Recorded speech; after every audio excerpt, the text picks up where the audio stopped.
Hi guys, so today, as y'all know, well, I'm starting the day before I do my prepping and stuff. This is gonna be my first time ever making pot roast, but I'm always cooking everything else. This is my first time making a pot roast. So I already started, I pre-cut everything like the night before, so in the morning I just do everything. And then by me being in the dorm room, I don't really want to cook my meat overnight.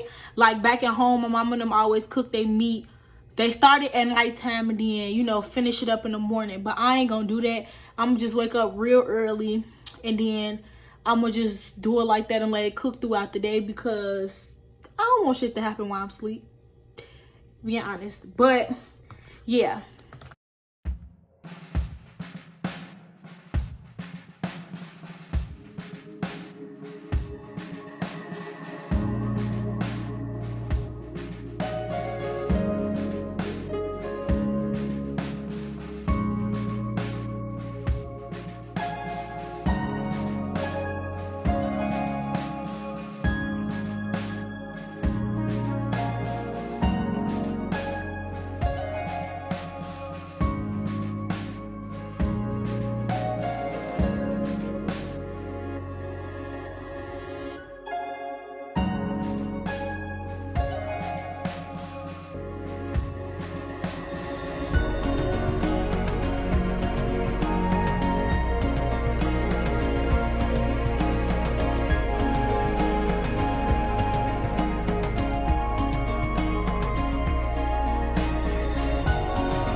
So y'all, I'm finally finished with everything and this is how it looks. I do put them in the same bowl because they're going into the same food.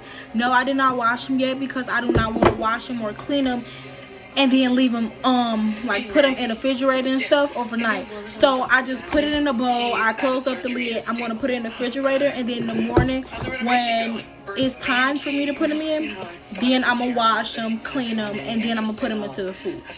But right now these are just cut in the same thing and they're going in the refrigerator for them. Okay, this is a way much better angle. So first we're gonna season up the meat. I got me a chuck roast, and this is like a 2-pound chuck roast because it's not that many of us that's eating this dinner. It's me, my boyfriend, my god sister, and my boyfriend's cousin, and probably like 2 of my friends. So my hands are clean, just to let you guys know. So you're gonna take the chuck roast out. Oh, so much fatty meat. I don't like all of this, so I just cut that off. It's just a lot of fat for no reason. I don't cut all the fat off because fat do help with the juices and help with the flavor. I just cut all of the fat that's just leaning off. Like, I don't know if you guys can see, but like right here, it's just a lot of fat.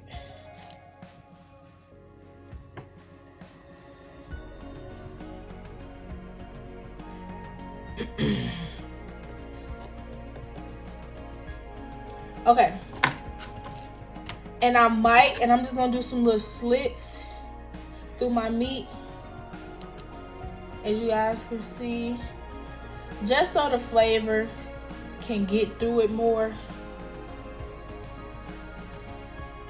Y'all see the slits? It just helps cook it better, and the flavor of the seasonings and the juices and all of that get through it. That's all. Okay, so you're gonna need you some seasoning salt. I got the 20% less sodium. It's not a big difference. They all give you the same flavor. I don't have a specific measurement. I just kind of go by hand. And yeah, I have the all-purpose seasoning. Normally people just use the garlic and the pepper. I mean the garlic powder and the onion powder. But with me, it all comes together. So I'm like, by me also being in the dorm, instead of having so many different seasonings, just buy this because it all comes together. So this got garlic powder, onion powder, black pepper, and salt. So what's the purpose of buying them all individually when it's all coming? You get what I'm trying to say? So yeah. And then you just want to rub this in, massage it into them crevices.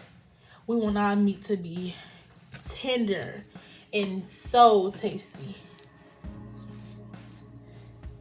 As y'all can, and I'm gonna flip this over so y'all can also see. Y'all see all of that seasoning? Yeah. And like I told y'all, I do not have a specific measurement. I do it by hand. I do it by my preference. And I feel like when you cook more, the more you cook, the more you're going to learn about the measurements and what you like, what you don't like. When I first started off, I was horrible at seasoning. I either under season or over season. Now it's like as you start cooking more, you kind of know. And I flipped it over and I'm seasoning that side too, because we eat both sides, and it's better to season both sides because you get more of the flavor. And yes, the season is going everywhere, but it's okay. And a lot of this seasoning, you kind of want to season a decent amount, because a lot of this seasoning is also going to season up the juice and the gravy and all of that. So yeah, some people cut their chuck roasts in half. I was thinking about that, but then at the same time, who got time for that? It's all gonna come out the exact same way. You want to get it on them sides too. We're not being stingy. The whole chuck roast is gonna get seasoned, baby. Yes. So like this part, I don't like that, so I just cut it. And yes, all of my same. You're gonna click start. And then right here, you're just gonna put it on P2, which is, no, you're gonna put it on P5 because it's the cooking of the meat. We're just trying to brown both sides. You're gonna press start so it can start heating up. Now, you're gonna grab your chuck roast. I just cleaned my hands. And you're gonna just sit it here. Let it brown on this side. Pick it up, flip it over, and you're gonna let it brown on the other side. This right here is literally just dried up water, so we're all good.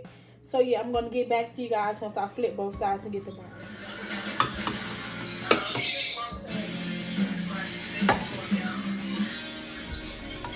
Yeah, he is later. Are we destroying the kitchen? Why did you call me?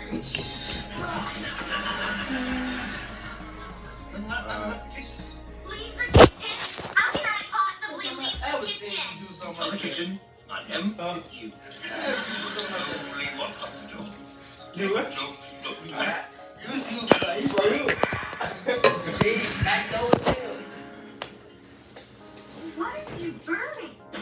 Well, Trey asked me to bring it back. Okay, so this is how the inside look. You just finished pouring the gravy up in there, as y'all can see. Then you're gonna take your washed vegetables. You're just gonna sprinkle them in there. Hopefully that's not too much. Hopefully they gonna eat them all. You take your beef broth. Let's just pour it all the way through.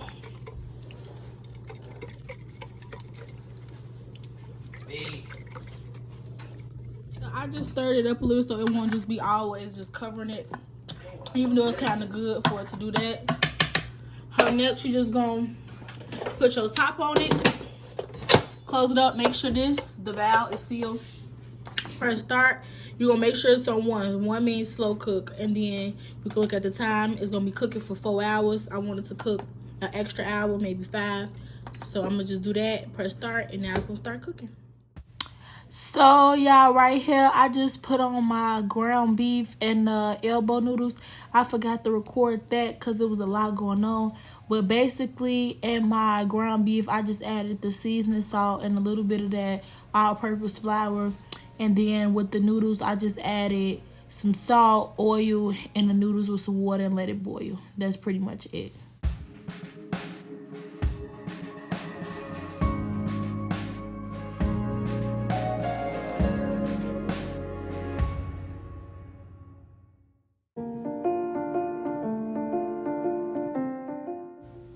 So I'm basically just using Jiffy Mix cornbread, and then I'm following the directions that's right there on the box since I'm waiting on everything else to get done cooking.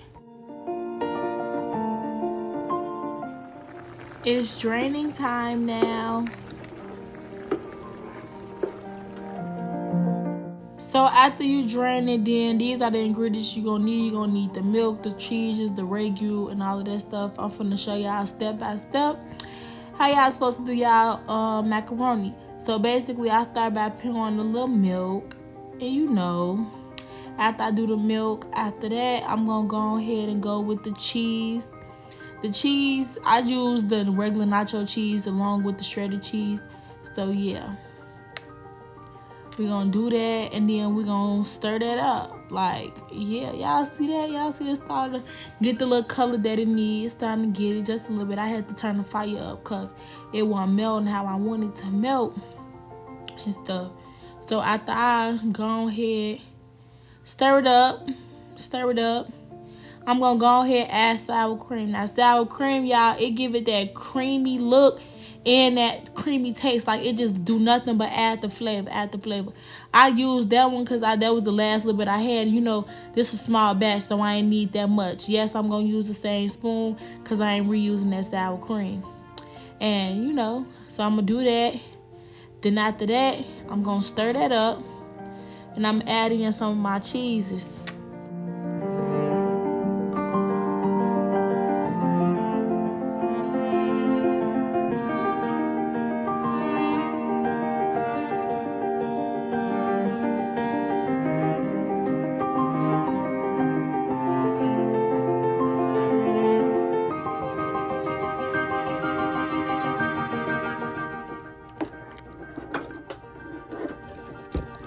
Like, do y'all hear this macaroni sound? Just listen to it. And it's the cheese pour for me. Oh my gosh.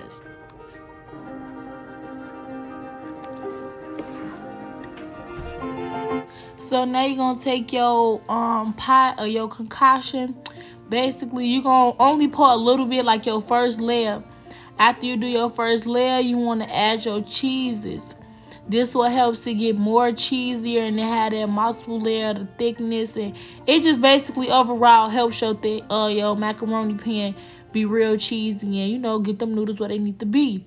So right here, I'm just adding the mozzarella. Then I'm gonna go in with the sharp cheese, and then I'm gonna just basically repeat the same steps on my top layer, and I'm gonna put it in the air fryer then.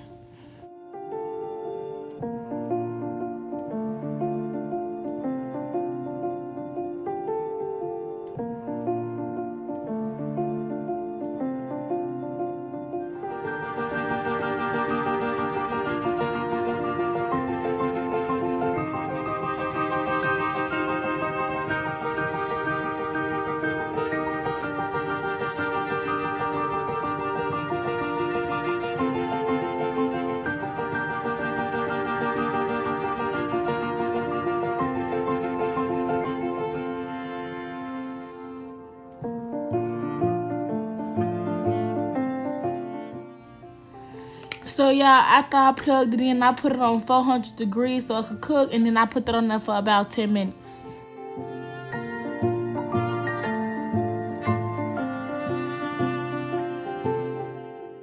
So don't mind the lighting, y'all. I had to change from my phone to my iPad, and then I had to close the blinds. So yeah, the lighting kind of bad, my fault. But right here, y'all, I ain't doing nothing but breaking up my spaghetti noodles and then just putting it in the pot. I'm just keep repeating this step until I feel like that's the right amount of spaghetti noodles that I want to use.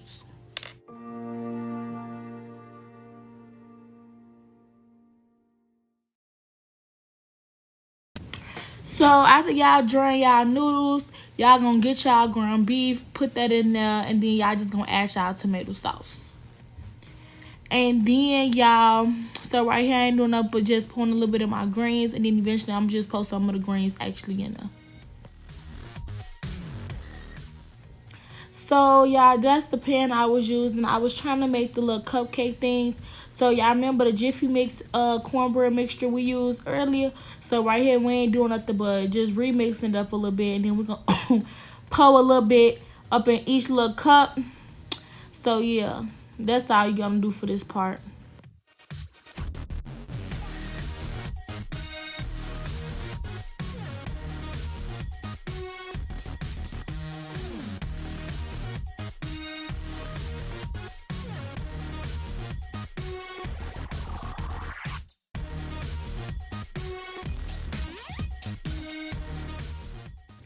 So yeah, this is how the final product of the macaroni came out. Look at that. That top goes so good.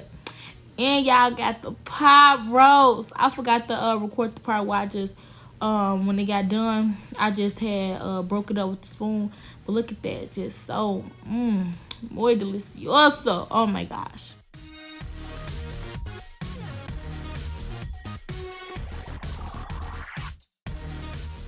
And then y'all, I forgot to record this part, but I also made lemon pie for dessert with whipped cream.